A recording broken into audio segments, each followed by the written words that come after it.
BD and all of the open mic performers in the second half.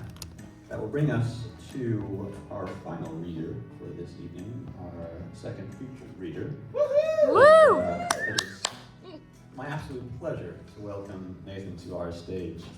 I don't know if I've said this at a Poetry in the Gallery. I know I've said it at some point in front of a microphone in the last year. As I've gotten older, I feel, thankfully, I've become less cynical.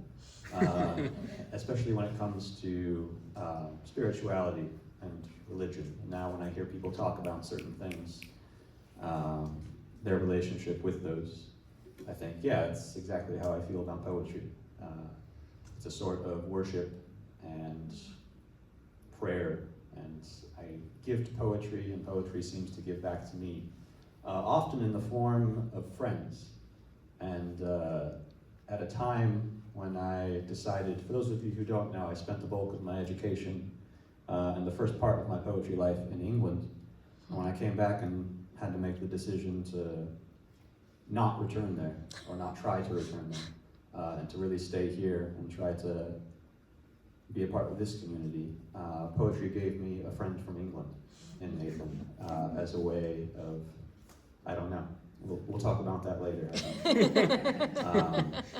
And some of my favorite friends are the ones who challenge me. And last month, at the beginning of April, Nathan sent me a message and was like, you want to do this whole one poem a month thing? Just exchange first drafts? And I believe what I said was, it sounds excruciating and ill-advised. Let's do it. And we did. And because of that, I got to read more and more of his work. Which has been incredible. A poet who really sees and interacts with the natural world and finds ways of merging that, I think, with what I would call the human world as well. Although we are obviously part of nature, but sometimes it can seem separate, and I think Nathan's poetry has a way of bridging that in a really beautiful way. If you don't know, Nathan is also the current Malibu Poet Laureate. Yeah. A position which has been held by some incredibly esteemed poets, and Nathan is among those, and has done such incredible work for that community, organizing more events, making people feel welcome, inviting people from our community to go participate as well. It's an absolute pleasure to have him here. If you were not here for the first night of the Ventura County Poetry Festival, in which he came and did a sort of surprise guest appearance, you're absolutely in for a treat. And I'd like you to welcome our final reader for this evening, Nathan Hassall.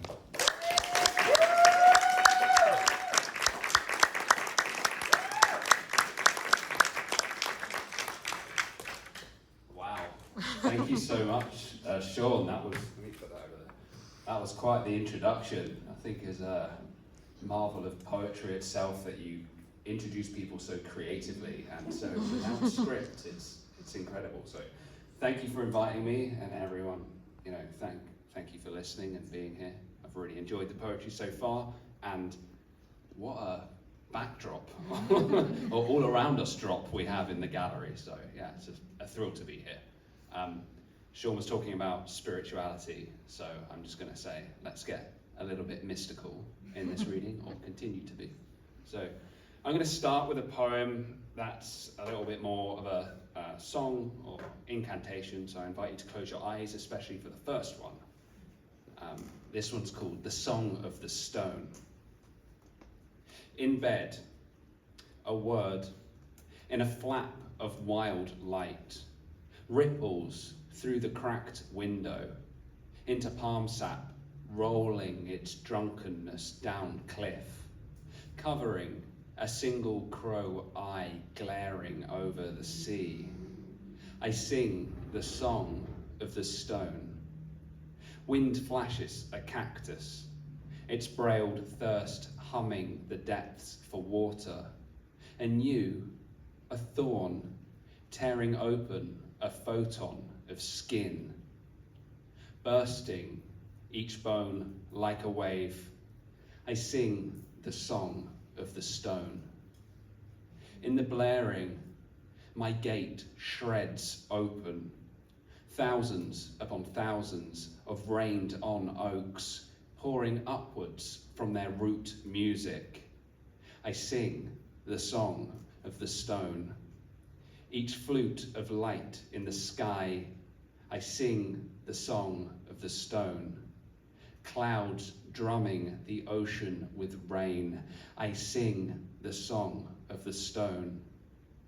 And we, my love, at daybreak's throne, sung by and singing the song of the stone.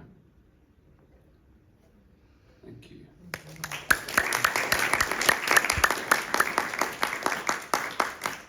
Okay.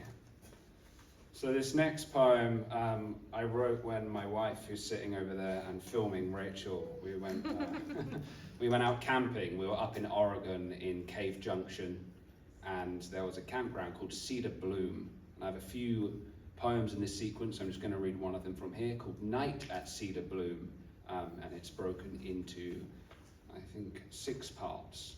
So Night at Cedar Bloom. 1. A bestial cry tears open the spine of the forest.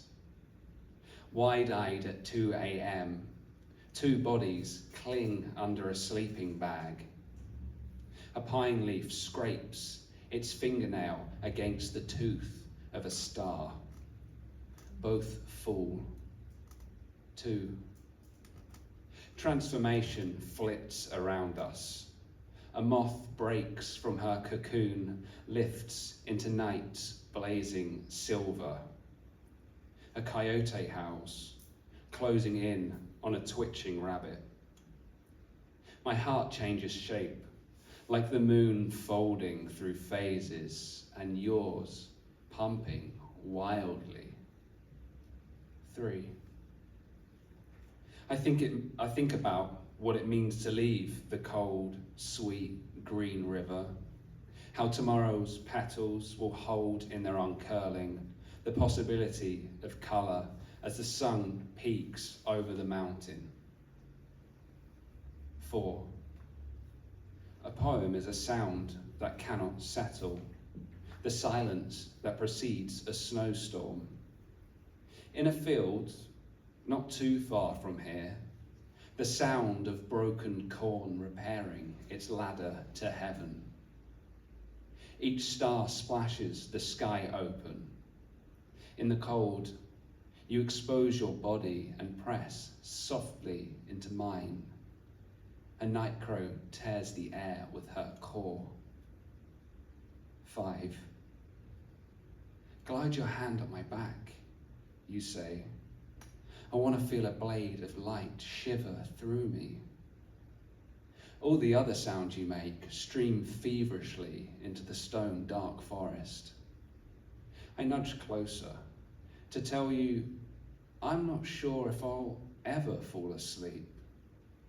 You inhale through your nose, your eyes already racing under their lids, as if a dying language is pouring into your dream. 6. At last, the morning emerges. Light falls like sweat beads onto the grass. You wake up and mumble, "Is it true that you drowned in the river?" I shake my head. A fog unwraps the trees. The eye of my heart floods its light into yours, shattering what could be. Thank you.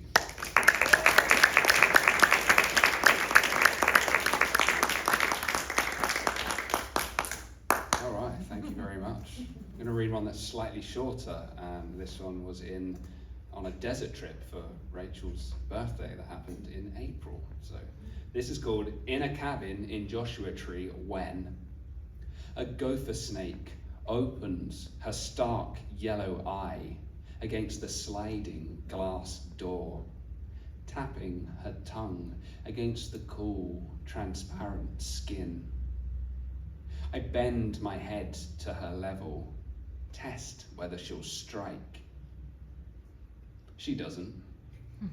She glares at me like I'm the one that shouldn't be here, on the other side, pressing my hazel, gold-flecked, strange planet of an eye against the boundary, like a question that hangs from the ringing bell sun, before she slowly ropes away into the desert's wide open socket.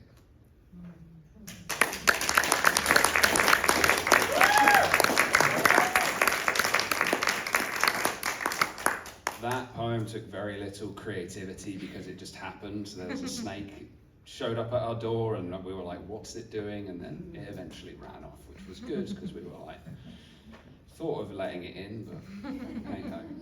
Turned out to be a gopher snake that was harmless, but we didn't know that at the time.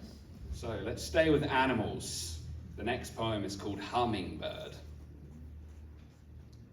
I feel the need to tell you, fear is a thing with a suckling mouth. Watch how the avocado tree you flit about drops its young to the ground like bombs without warning.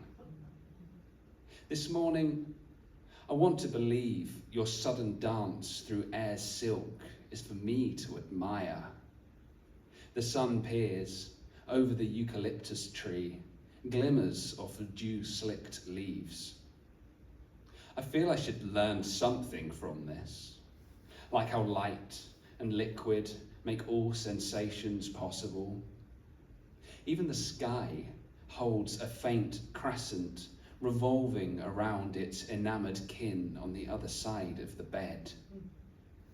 Sometimes I wonder what it's all for.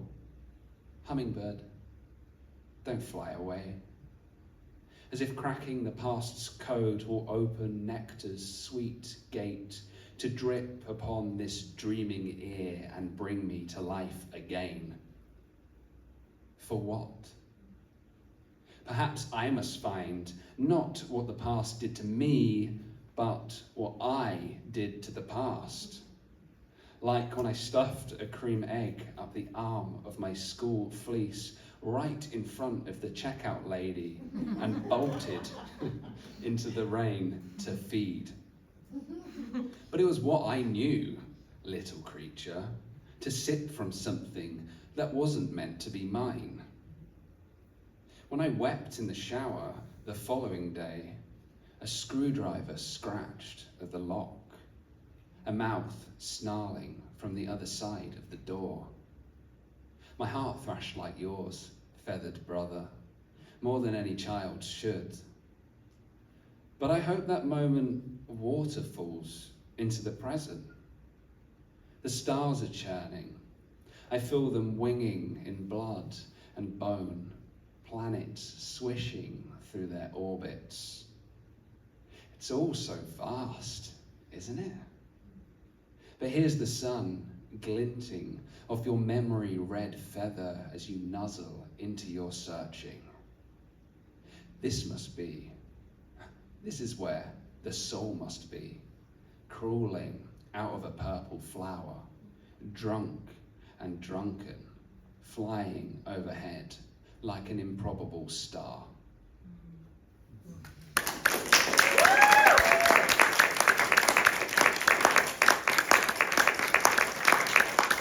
Thank you. I should have brought water up with me, but I'm not sure. Do I have any left there, Rachel? A little bit. Exit, re-enter. Yeah, Rachel! Shout out to Rachel, the wife, always along for the ride, filming, hearing all these poems, all the awful first drafts of them. All right. The next poem, I guess this is another camping trip, but we were in England. I was with Rachel and my parents, and we were in somewhere called St. Ives in Cornwall, which is on the southwest, right on the tail end. It's a beautiful little seaside town, very artistic. So this is called Walking in St. Ives, Cornwall, and it's broken up into 3 sections. 1, From a granite wall on the pathway, from beach to cliff, the unlikely burst of a succulent spreading its green face into the salted air. My dad swings his arms up the steep hill, flinches at the shriek of a gull fighting another for the vinegar residue stuck to the inner foil of a crisp packet. Above the sea, the sun folds behind the clouds.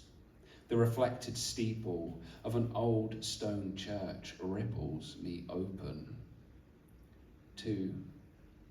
The beach, mostly beige, is slightly blackened by the slick of tar, as if an eternal silence rests on its freckled skin.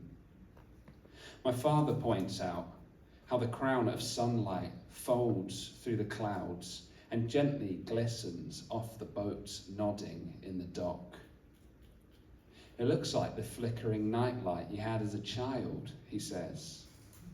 A desperation of rain. 3. Blossoms in the sky, streams onto our scalps, flower stem after flower stem. I wonder if the ocean feels itself getting wetter as it breaks into circles.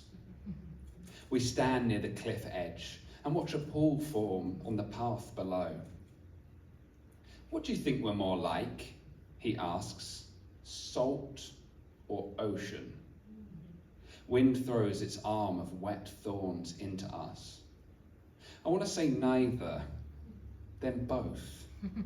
But he continues. Come on now, son. A wave bites into the cliff. We should turn back. A rock falls into the sea. Another follows close behind.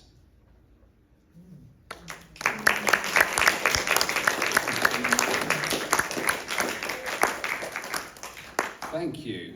A word I keep saying, and also the title of the next poem. I hosted a workshop where we were doing praise and gratitude, and I wrote this in the workshop too, because I also participate, even though I'm hosting it. So it's great to have worked on it there and brought it out. So this is called Thank You. Thank you, I say to a lady at a market stall after she bagged my bananas and berries, whose eye colour I failed to notice. Thank you, I say sarcastically, as a man walks silently through a door I hold open. How tedious. The same 2 clumps of syllables slurring over my tongue, dropping out of my mouth, drying the spaces between us. Next time, I will place my gaze firmly into another's and, as if a loved one, root down deep into the soil of my heart, probe for the tumid word and pull, as if a bucket from its well, my hands veined against rope, golden laughter spilling on the threshold between body and light. Take the most perfect melodies rippling from within those same words and sing them. Thank you, thank you, thank you.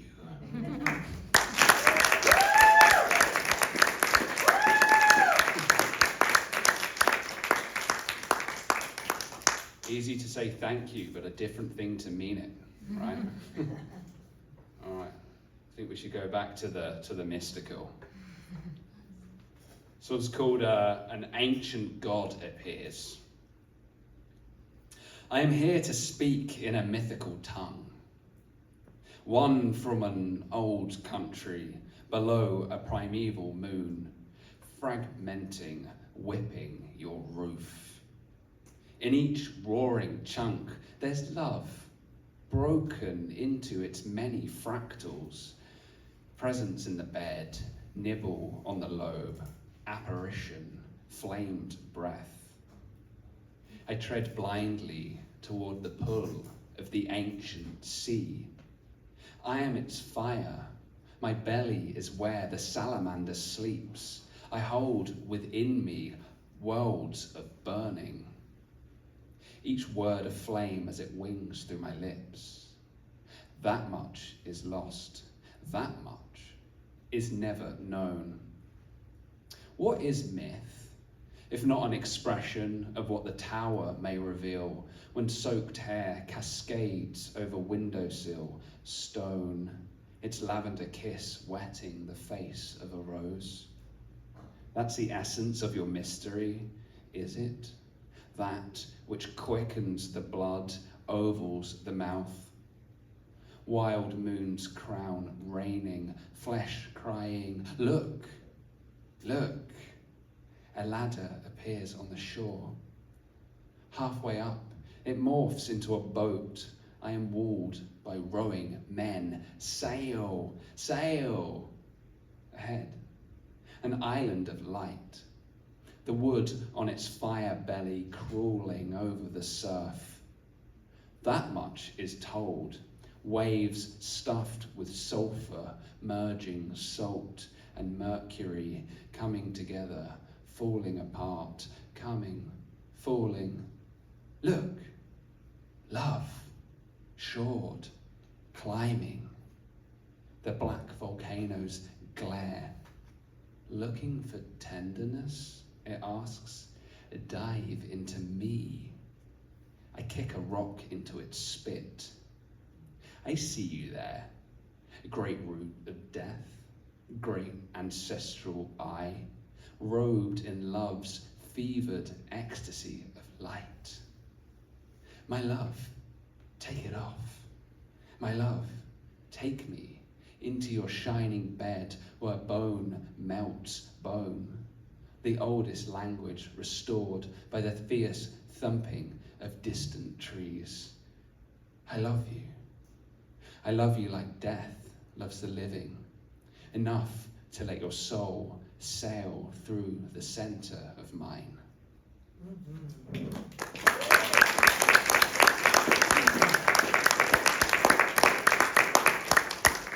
Thank you again. Okay, I've got a few more to read.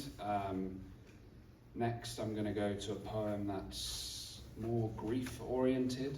So, just so you know, this was originally published. Let me put these back here, they're going to go everywhere. This was originally published a couple months ago by Anti-Heroin Chic Review. It's called The Loss of an Old Friend. Falls from the cloud-fattened evening. Each line of rain melts into earth's throbbing mouth before singing, maybe in the separation between grass and soul. The space between raindrops, between organs in order of failure, brown earth, white rock, cloud torn by a fingerbone moon. Maybe in the separation between grass and soul are seeds. A river pours through the mountain's ribcage into a reservoir of the last words you garbled, flooding my mind with lyric. Maybe in the separation between grass and soul are seeds that fill the gaps between worlds. In the garden outside the hospital ward, a bird plunges its beak into the soft body of a fish. A daisy stems through a tonsil of dirt into a leafing vernacular of light.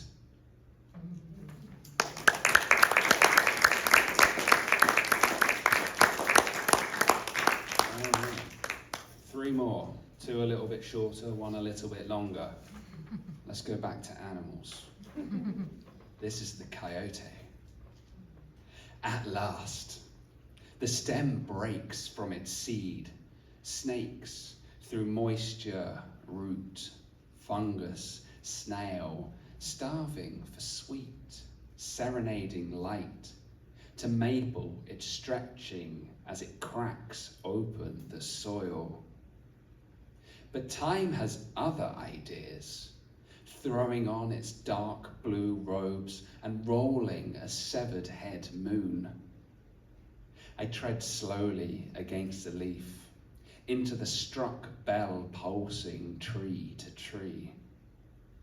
But there's something else too, over there, in the dark, scratching, snarling, sniffing. Notice how moonlight apprehends her, sinking like a guillotine into a rabbit's neck.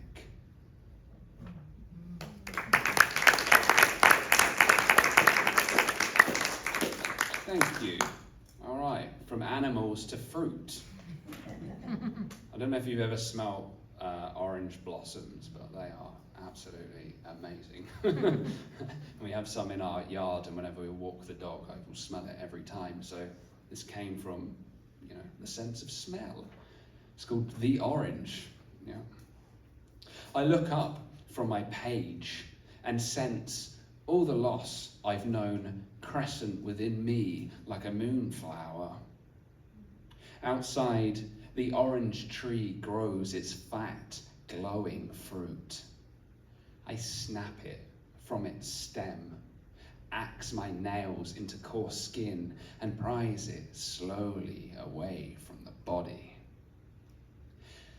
This is the feast that the dead once danced for, till the world honoured their blessing.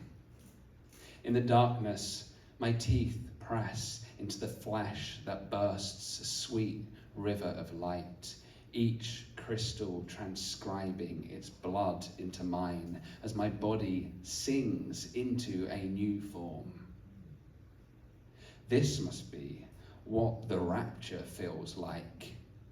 The sun's refracting blade cleaving the soul open. All the joy I've ever known pouring from each bone like rain.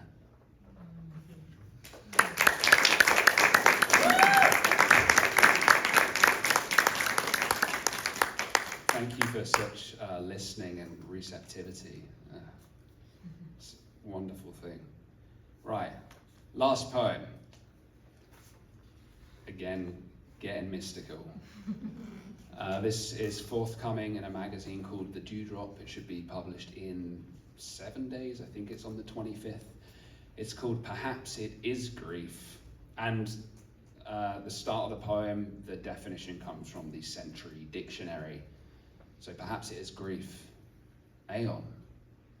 A period of immeasurable duration. That's the end of the quote. And a ladle scoop from the guts of a neutron star, an unfathomable weight. How God snake wraps his index finger and wrings my heart into a river. His essence charming the body into burning spirals, which crackle into oneness with the gold in the sky.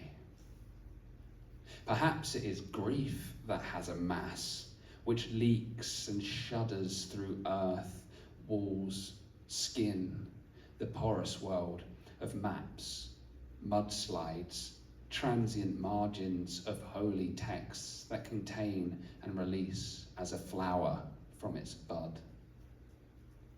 Each of us, fevered bodies, spines pressed against wrinkled bed sheets, into a mattress of outer skin that swims in the cellular fluids of composition and decomposition.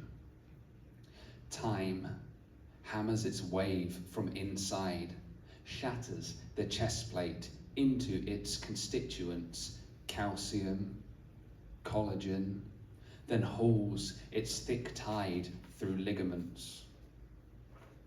We try to put this out of mind, how our failed temples creak and bend, loosen their threads, and fling their gates open for shadowed figures to enter and dance on the courtyard as we cave into ruins. This Timenos, where rainwater fills the moats, our bodies excrete, seep, leak, and receive the elements as an offering. The membrane goops between bodies, bodies beyond bodies, unable to escape, spirits that shrink and warp and croak through our wounds into forms. Or when through love, that which cannot be measured ends, we splay open on a cliff edge, hungering bone slathered to aching flesh, inhaling remnants of sea foam into our seaweed lungs. We slither down the cliff into Earth's dark gullet, scrape through blades of coral, then burrow deep into her flaring core. As the flames grind us to ash, the universe, which began in music, will finish its song to the redeemable, and we will gurgle along. I was, I will be, I am. Thank you.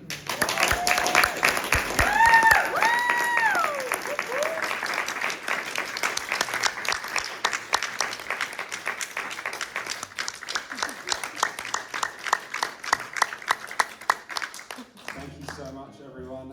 Sean, very kindly, and can you remind me of the artist's name, please? Liz Maroli. Marola. Yeah. Liz Marola, you're right there. Okay, thank you so much. So there's a poem of mine on some artwork by Liz Marola, and it's been printed onto cards, which will be. So if Nathan becomes incredibly famous, the value of these will skyrocket. Which in the world of poetry, you know, it's like $5 to what? $7 today? We can only find out. All right, so we have a final tradition here at Poetry in the Gallery, which we'll take part in just a moment. But before that, I wanted to say, in an effort to enhance the experience and provide a social component to this as well, some of us are going to go eat and drink after this at the place that's a combination of pizza, ice cream, and beer, Batopa. If you can't find anything within that combination that is for you, then you must be very healthy. Well done. You're all welcome to join us, continue the conversation, have some fun, get to know each other a little bit better. So, the final tradition here at Poetry in the Gallery is I have some names of people who I need to say for thanks. And you'll hold your applause until I have said at the end, thank you and good night, even though it's not night. I do have to run back over to my notebook to give that list of people 1 second. All right, seamless transition. I'm so good at this.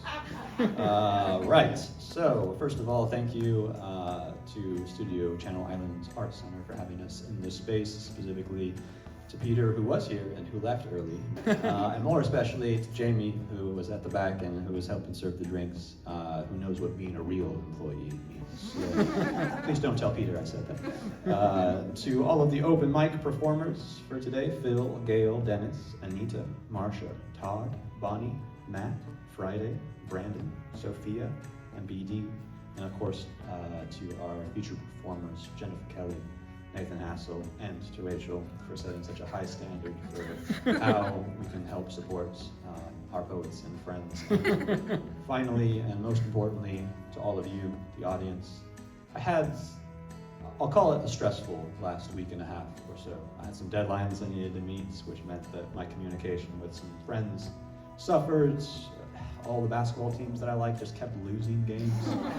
Got this fucking sty on my eye that's developed, but sitting here and being in the vibe that you've created, none of that matters. Like being around poetry and what you do by just being in this space, all I am is grateful. So everybody please give back safe, thank you, and good night.